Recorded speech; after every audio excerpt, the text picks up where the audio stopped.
का नहीं है।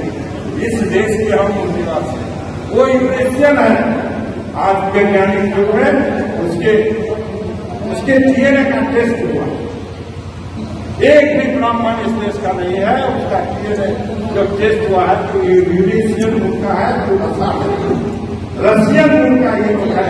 यहाँ से आकर के हम लोग आपस में मिला करके लड़ा करके झगड़ा करके आपने ये शासन सत्ता करने का काम कर रहा है और हम लोग चलाने का काम कर रहे हैं। इसलिए जैसे वहां से उसको भगाया गया, इसके आतंक से उसी तरह यहाँ से हम लोगों को यहाँ से उसको भगाना होगा। भाई कहाँ लेकर जाना चाहते हो बिहार को? सतयुग में तो कतई नहीं, त्रेता में तो खुद प्रभु राम मिल जाएंगे और झूठ सच क्या है बता देंगे, सो वहाँ तो नहीं जाना चाहते हो। कलयुग में तो हो ही, बचा द्वापर युग महाभारत वाला, जिसमें गीता के ज्ञान को तो ग्रहण करना नहीं है, बचा मार काट आपस में जो है उसका अंश। मतलब सच में एकदम तरीके से बिहार को उसी दौर में प्रवेश कराने की राजनीति दलों ने कसम खा ली है। राजद वाले नेताजी एक ज्ञान जो है रोचक रोज दे रहे हैं। आखिर क्यों दे रहे हैं भाई? रामचरितमानस पर ज्ञान देते देते अभी दिल भरा नहीं था तो ब्राह्मण को जो है भारत से बेदखल कर दिया। राजद के राष्ट्रीय स्तर के नेता हैं, क्योंकि पद है राष्ट्रीय सचिव का, और पिपरा के विधायक रह चुके हैं, नाम है यदुवंश यादव। एक कार्यक्रम में गए और भयंकर वाला ज्ञान दे दिया। डीएनए टेस्ट हुआ था, ब्राह्मण भारत के नहीं हैं, रसिया और यूरोपियन मूल के हैं, हम लोग ओरिजिनल हैं। इसका जोरदार विरोध करते हुए यदुवंश यादव से डीएनए टेस्ट की रिपोर्ट मांग ली और कह दिया कि यदुवंश जी का उम्र हो गया है और इलाज के लिए तैयार रहिए। ये सब जो है विरोध राष्ट्रीय ब्राह्मण महासभा और परशुराम सेवा संगठन की ओर से संस्थापक अध्यक्ष इंजीनियर आशुतोष झा और संरक्षक संजीव मिश्रा ने किया। पहले इन लोगों के वीडियो को सुन लीजिए जो विरोध में इन्होंने कहा है, उसके बाद बताएंगे और क्या बात है। पिपरा के पूर्व राजद विधायक द्वारा जो ब्राह्मण के ऊपर आपत्तिजनक बयान दिया गया है, उस पर आप लोगों का क्या कहना? देखिए, प्रतिक्रिया तो हम लोगों का कल से ही परसों से स्टार्ट हो गया है, जब से स्टेटमेंट दिए वो। और मैं आपके माध्यम से सबसे पहले यदुवंश यादव जी को बोलूंगा कि पहले अपना ट्रीटमेंट करवाएं। उनकी मानसिक स्थिति अच्छी नहीं है और यदि उनको जानकारी नहीं है कहाँ दिखाना है तो हम लोग उनको सलाह दे करके अच्छे हॉस्पिटल में एडमिट करा देंगे, वो लोग अपना इलाज कराएं। क्योंकि जब से वो पिपरा से आ रहे हैं तो कुछ न कुछ उल्टा स्टेटमेंट एक खास समुदाय के बारे में देते रहते हैं। और अभी 2 दिन पहले उन्होंने स्टेटमेंट दिया है कि ब्राह्मण का डीएनए टेस्ट हुआ है, कि ब्राह्मण भारत से है ही नहीं। तो सबसे पहले मेरा मांग ये होगा कि आप किस लेबोरेटरी में टेस्ट करवाया है, डीएनए का रिपोर्ट आपके पास कैसे पहुंचा है, उनको आप सार्वजनिक करें। यदि आप सार्वजनिक नहीं करेंगे और माफी नहीं मांगेंगे तो हम लोग मिल करके हर जिला में आपके ऊपर मुकदमा करेंगे। और आपको जो ये गलतफहमी है कि चूंकि आपको पार्टी जगह दे नहीं रही है, आपका कोई वैल्यू नहीं है, आपका उम्र हो गया है और आपका तबियत भी ठीक नहीं रह रहा, आप रेस्ट कीजिए। और जगह पार्टी में नहीं मिलने के कारण आप जो इस तरह का स्टेटमेंट दे रहे हैं और पार्टी में जगह बनाने की कोशिश कर रहे हैं, आप विलेन बन रहे हैं। आप जननायक नहीं बन सकते हैं, नायक नहीं बन सकते हैं। इस तरह का स्टेटमेंट आप इमीडिएट वापस करें, विड्रॉ करें अपने स्टेटमेंट को और माफी को कहीं स्थान नहीं मिल रहा है, इसीलिए अपना स्थान बनाने के लिए अनाप शनाप बयानबाजी कर रहे हैं। ब्राह्मणों के बारे में उनको ज्ञान नहीं है। ब्राह्मण सर्वे भवन सुखिनः के लिए जाना जाता है। वसुधैव कुटुम्बकम ही ब्राह्मण का मूल मंत्र रहा है। हम लोग तो सदियों से सभी जात वर्णों के लिए बेहतर उनकी जीवन व्यवस्था के लिए काम करने वाले वर्ण ब्राह्मण हैं।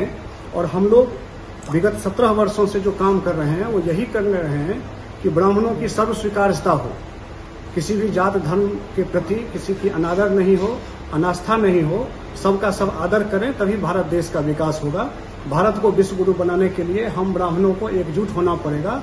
और हम लोग यदि इस तरीका का राजनीति चलता रहा तो ब्राह्मणों को भी जो खंड खंड संगठन चला रहे हैं, हम सभी ब्राह्मणों से आह्वान करते हैं कि खंड खंड नहीं, एक सशक्त संगठन पूरे बिहार में हम लोग बनाएं और राजनीति की दशा दिशा को भी हम लोग प्रभावित कर सकते हैं यदि हम लोग सब चाह जाएंगे। चाणक्य चाह गया तो घनानंद वंश को शासन को समाप्त कर सकता है। तो आज का भी ब्राह्मण चाणक्य बन के किसी न किसी चंद्रगुप्त को वो चंद्रगुप्त भले ही कोई अतिपिछड़ा हो, कोई दलित हो, शासक कोई भी हो, लेकिन वो सत्य और न्याय पर चलने वाला हो, उसको पूरा ब्राह्मण समर्थन। दरअसल बिहार में ही नहीं पूरे देश विपक्ष समझ चुका है या मान बैठा है कि धर्म के ध्रुवीकरण की जो महारत है वो फिलहाल विरोधी दल के नेता के पास है। 2 बार मात खा चुके हैं। सत्ता से बाहर रहकर कोई राजनीतिक दल कितने समय तक खुद को सक्रिय रख सकता है, क्योंकि बिहार राजनीति का जो है प्रयोगशाला है रहा है, गढ़ रहा है, इसलिए यहाँ से शुरुआत होती है। कांग्रेस के हाथ से बिहार में सत्ता तो इसी राजनीति ने सदा के लिए छीन ली। 90 के बाद फिर कभी कांग्रेस अपने पैरों पर खड़ी नहीं हो पाई। लालू ने इसी अगड़े पिछड़े की राजनीति को हवा दी और सत्ता को हर हाल में भोगते रहे। समझे, बीच में राजद इतनी कमज़ोर हो गई थी कि अब उसमें क्या कहे। फिर अब जब मजबूत हुई तो उसके मन में अपने दम पर सरकार बनाने की पुरानी चाहत भर आई है। क्यों ना हो, 15 साल जिस परिवार ने सत्ता का निर्बाध भोग किया, तेजस्वी यादव के पिता जेल गए तो मां मुख्यमंत्री बन गई, वो खुद इसके लिए गौरवान्वित महसूस भी करते हैं। सदन में कह चुके हैं, जिस तरह के निर्णय नीतीश कुमार से कराए जा रहे हैं उससे उनका भला तो मुझे नहीं दिखता है। मैं शुरू से कह रहा हूँ, नीतीश जी को राजनीतिक रूप से मिट्टी में मिलाने की तैयारी भाजपा तो कर ही रही थी, ये बात तो सम्राट चौधरी कह चुके हैं। लेकिन मज़े की बात यह है कि राजद भी यही चाहता है, क्योंकि ये सच है कि नीतीश जी जब तक राजनीतिक रूप से सक्रिय रहेंगे, राजद को हमेशा संदेह बना रहेगा। राजद भाजपा 1 to 1 करना चाहते हैं। नीतीश जी नीचे देखिए नहीं रहे हैं, उन्हें दिल्ली दिखा दिया गया है। राजद अपने अंदाज में लोकसभा और विधानसभा चुनाव लड़ेगी, मतलब 90 के दशक वाली रणनीति। इस बार बोलना नहीं है, बुलवाना है। बोलना है खुद A to Z और बुलवाना है कुछ और, चाहे रामचंद्र राय से हो, चाहे यदुवंश यादव से हो या किसी और से भी। 90 के दशक वाले साथी जुटाए जा रहे हैं। तेजस्वी से मिलते हैं जो है कि नीतीश जी को जाति गिनने का पूरा जो है खाका तैयार हो गया और अंतिम फैसला हो गया और जाति गिनने का काम भी शुरू हो गया। बैठे बिठाए चंद्रशेखर राय जी को रामचरितमानस याद आया, उन्होंने उसकी व्याख्या देनी शुरू कर दी। अरे रामायण को लेकर ज्ञानवान बनकर समाज में जो परिवर्तन लाना चाहते हो उसको उसके बिना भी ला सकते हो। भीमराव अम्बेडकर साहब किए कि नहीं। लगातार ऐसी चीज़ें हो रही हैं कि अगड़े पिछड़े में खाई बढ़े। चुनाव आते आते देखिएगा क्या होगा, कहीं धार्मिक उन्माद, कहीं जातीय संघर्ष, कहीं बाहु का बल दिखेगा तो कहीं खून खराबा। क्या चुनाव की जीत हार राजनीतिक जीवन का उद्देश्य और इससे उद्देश्य के लिए कुछ भी किया जा सकता है? सवाल है आखिर जिन चीज़ों का कोई मौजूदा दौर में मतलब नहीं है, उन बातों को जानबूझकर उठाना और फिर उस पर राजनीति। एक तरफ नेता दवा, सिंचाई, पढ़ाई, कार्रवाई की बात करते हैं, दूसरी ओर उनके नेता अगड़े पिछड़े की लड़ाई को हवा दे रहे हैं। खैर, जनता अब बेवकूफ़ तो है नहीं, सब जानती है। और हम लोग सामने का काम करते हैं। इसलिए जैसे वहां से उसको भगाया गया, इसके आतंक से उसी तरह यहाँ से हम लोगों को भी यहाँ से उसको भगाना होगा।